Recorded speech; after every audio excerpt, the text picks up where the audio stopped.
Assalamualaikum warahmatullahi wabarakatuh. Saya Uswatun Hasanah, NIM 19016130.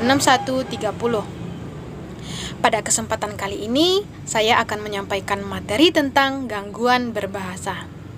Yang pertama, konsep gangguan berbahasa. Berbahasa berarti berkomunikasi dengan menggunakan suatu bahasa. Untuk dapat berbahasa, diperlukan kemampuan mengeluarkan kata-kata. Ini berarti daerah Broca dan Wernicke harus berfungsi dengan baik. Kerusakan pada daerah tersebut dan sekitarnya menyebabkan terjadinya gangguan bahasa yang disebut afasia. Dalam hal ini, Broca sendiri menamai afemia. Perkembangan gerak voluntar pada otak yang pada mulanya bersifat kaku dan kasar, kemudian menjadi lebih luas, ternyata tidak terjadi pada kedua belah otak secara sama. Mekanisme neuronal yang mendasari penyempurnaan gerakan voluntar itu ternyata lebih lengkap dan lebih rumit hanya pada salah satu belah otak saja. Oleh karena itu, terdapatlah orang-orang yang lebih mampu menggunakan anggota gerak yang sebelah kiri daripada sebelah kanan, atau sebaliknya. Maka terdapatlah orang-orang kidal atau tidak kidal. Belahan otak yang memiliki organisasi neuronal yang lebih sempurna itu dikenal sebagai hemisferium yang dominan. Dalam pertumbuhan dan perkembangan otak, pembentukan daerah Broca dan Wernicke terjadi pada hemisferium yang dominan. Pada orang kidal, hemisferium kananlah yang dominan, dan pada orang yang tidak kidal, hemisferium kirilah yang dominan. Jadi, itulah perbedaan yang mendasari perkembangan bahasa setiap manusia. Adapun beberapa jenis afasia di antaranya, yang pertama, afasia motorik. Adapun berbagai macam afasia motorik di antaranya, A. Afasia motorik kortikal.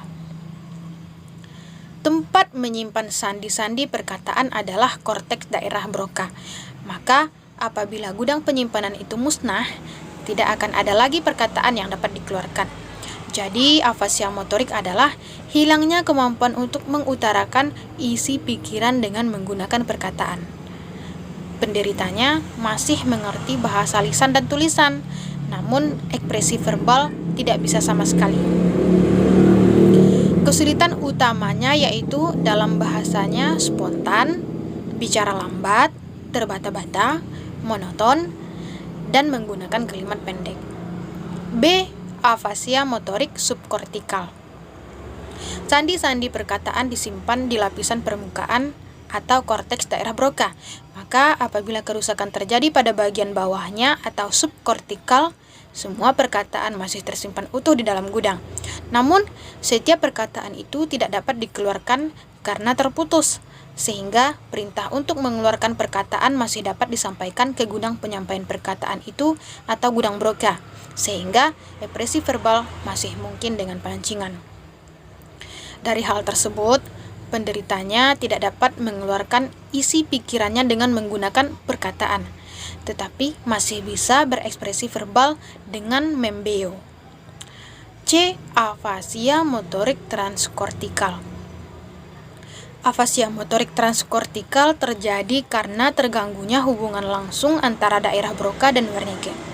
Hal ini berarti adanya hubungan langsung antara pengertian dan ekspresi bahasa terganggu. Pada umumnya, afasia motorik transkortikal ini merupakan lesi kortikal yang merusak sebagian daerah Broca. Jadi, penderitanya dapat mengutarakan perkataan substitusinya. Dalam hal ini, afasia motorik transkortikal mampu berbicara dengan fasih dan penyebutan nama atau kata-kata yang dikeluarkan tidak terhambat, hanya mengalami kesulitan dalam pengulangan kalimat tersebut. Yang kedua, afasia sensorik. Penyebab terjadinya afasia sensorik adalah akibat adanya kerusakan pada lesi kortikal di daerah Wernicke pada hemisferium yang dominan. Daerah itu terletak di kawasan asosiatif antara daerah visual, daerah sensonik, daerah motorik, dan daerah pendengaran. Kerusakan di daerah Wernicke ini menyebabkan bukan saja pengertian dari apa yang didengar terganggu, tetapi juga pengertian dari apa yang dilihat ikut terganggu. Jadi, penderita afasia sensorik ini kehilangan pengertian bahasa lisan dan bahasa tulis, namun masih memiliki curah verbal, meskipun hal itu tidak dipahami oleh dirinya sendiri maupun oleh orang lain. Curah verbalnya itu merupakan bahasa baru atau neologisme yang tidak dipahami oleh siapapun. Curah verbalnya itu sendiri dari kata-kata. Ada yang mirip, ada yang tepat dengan perkataan bahasa apapun. Neologisme itu diucapkannya dengan irama, nada, dan melodi yang sesuai dengan bahasa asing yang ada. Sikap mereka pun wajar-wajar saja, seakan-akan dia berdialog dalam bahasa yang saling dimengerti. Gangguan bahasa sering juga disebut sebagai gangguan perkembangan bicara dan bahasa ekspresif. Gangguan berbahasa atau kelainan berbahasa merupakan salah satu jenis kelainan dalam komunikasi dengan indikasi seseorang mengalami gangguan dalam proses simbolis. Kesulitan ini mengakibatkan seseorang tidak mampu untuk memberikan simbol atau lambang yang diterima, dan sebaliknya, tidak mampu mengubah konsep pengertian menjadi simbol-simbol yang dapat dimengerti oleh orang lain. Jika seseorang tidak dapat berkomunikasi dengan sesamanya secara sempurna, mereka dapat dikatakan mengalami gangguan atau kelainan bahasa. Gangguan bahasa dapat terjadi jika komunikasi seseorang menyimpang jauh dari bahasa yang digunakan oleh anak normal. Yang ketiga, afasia konduktif.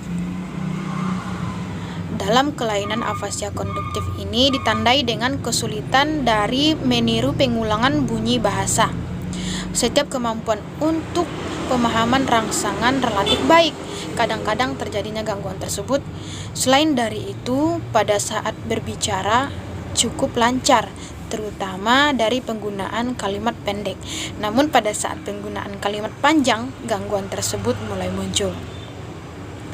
Yang keempat, afasia amnestik.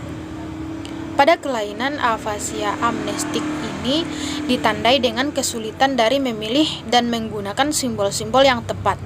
Selain dari itu, simbol yang sulit dipilih yaitu berhubungan dengan nama, aktivitas, dan situasi yang berkaitan dengan aktivitas dari kehidupan manusia. Selanjutnya, jenis dan penyebab gangguan berbahasa. Yang pertama, jenis gangguan berbahasa. Menurut Caird, secara medikal, gangguan bahasa dibagi menjadi 3 kelompok, di antaranya gangguan berbicara, gangguan berbahasa, dan gangguan berpikir. Dari ketiga jenis gangguan ini, masih bisa disembuhkan serta mempunyai daya dengar yang normal. Selain dari itu, adapun jenis gangguan berbahasa pada anak-anak di antaranya yaitu yang pertama, spektrum autisme. Anak yang menyandang autis ini selain tidak responsif terhadap orang lain, juga terobsesi dengan kesamaan lingkungannya. Hal ini berarti anak tersebut kaku dengan rutinitas yang dihadapinya dan marah apabila perubahan kondisi dari yang biasa dijumpainya tersebut. Selain dari itu, ada 2 kategori perilaku autisme, perilaku eksesif atau berlebihan dan perilaku defisit atau kekurangan. Perilaku eksesif ditandai dengan keseringan anak menyakiti dirinya sendiri, sedangkan perilaku defisit ditandai dengan gangguan berbicara dan kurangnya interaksi sosial dengan keluarganya tersebut. Yang kedua, apraksia lisan. Apraksia lisan ditandai dengan anak yang mengalami kesulitan dalam merencanakan yang menghasilkan urutan gerak organ bicara yang tepat dan sesuai dengan ekspresi yang dapat dipahami oleh lawan bicaranya. Tindak-tindak tutur berawal dari sebuah komunikasi serta menggunakan organ bicaranya tersebut untuk melakukan komunikasi dengan orang lain. Yang ketiga, disleksia. Disleksia ini ditandai dengan anak yang perkembangannya mengalami kesulitan karena munculnya pada saat mengenali kata secara utuh. Selain itu, kesulitan tersebut terjadi dalam mengenali bunyi yang berhubungan dengan huruf. Yang keempat, speech delay atau lambat berbicara. Tingkat perkembangan bicara seorang anak pada umumnya dapat diketahui melalui kecepatan dalam penggunaan kosakata ketika berbicara. Banyak penyebab keterlambatan bicara pada anak, yang umumnya itu rendahnya tingkat kecerdasan yang membuat anak tidak memungkinkan belajar, kurangnya motivasi karena anak mengetahui bahwa mereka berkomunikasi secara memadai dan adanya dorongan dari orang tua. Terbatasnya kesempatan praktik berbicara karena ketatnya batasan dalam berbicara. Penyebab yang paling umum muncul dalam keterlambatan berbicara yaitu ketidakmampuan mendorong atau memotivasi anak dalam berbicara, bahkan pada saat anak mulai berceloteh. Apabila anak tidak diberikan dorongan untuk berceloteh, maka hal ini akan dapat menghambat dalam penggunaan kosakata yang baik dan benar terhadap alat bicara anak tersebut. Yang kedua, penyebab gangguan berbahasa. Penyebab gangguan bicara dan bahasa sangat banyak dan luas. Semua gangguan mulai dari proses pendengaran, penerus impuls ke otak, otot atau organ pembuat suara. Beberapa penelitian menunjukkan penyebab gangguan bicara adalah adanya gangguan hemisfer dominan. Menurut Effendi yang dikutip Nur Hidayati dan kawan-kawan 2013 halaman 4, ada beberapa penyebab gangguan berbahasa atau keterlambatan bicara adalah sebagai berikut.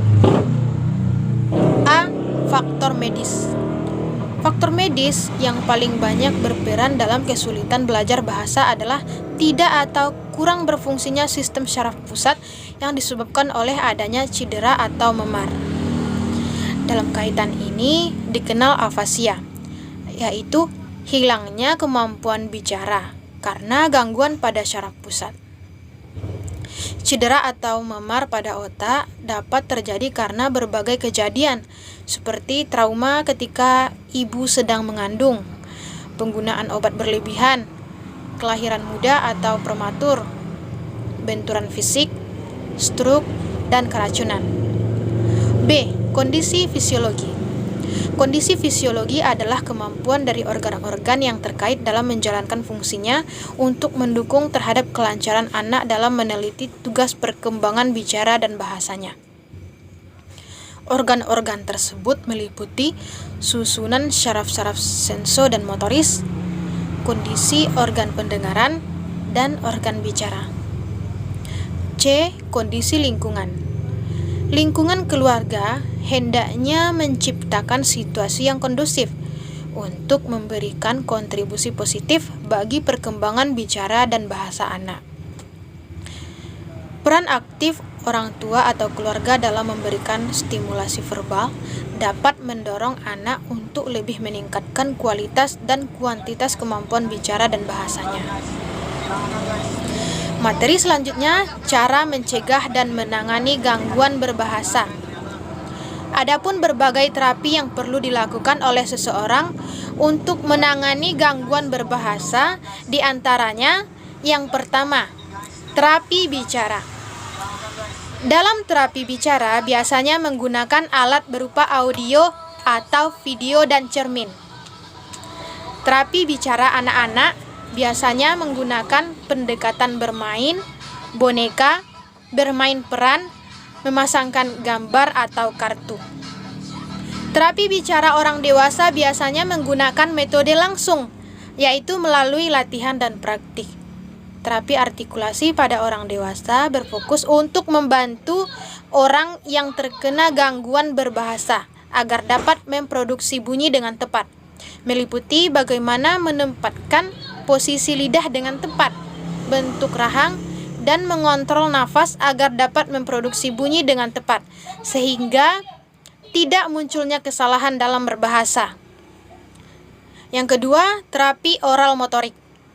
Dalam terapi oral motorik ini menggunakan latihan yang tidak melibatkan proses bicara, seperti minum melalui sedotan, meniup balon, atau meniup trompet. Latihan ini bertujuan untuk melatih dan memperkuat otot yang digunakan untuk berbicara, sehingga lancar dalam berbicara. Yang ketiga, terapi intonasi melodi. Dalam terapi intonasi melodi ini, intonasi melodi kita dapat diterapkan pada penderita stroke yang mengalami gangguan berbahasa. Musik atau melodi yang digunakan biasanya yang bertempo lambat, bersifat lirik, dan mempunyai tekanan yang berbeda. Sekian penyampaian materi tentang gangguan berbahasa dari saya. Jika ada salah dan janggal, saya mohon maaf. Saya akhiri dengan wabillahi taufik wal hidayah. Assalamualaikum warahmatullahi wabarakatuh.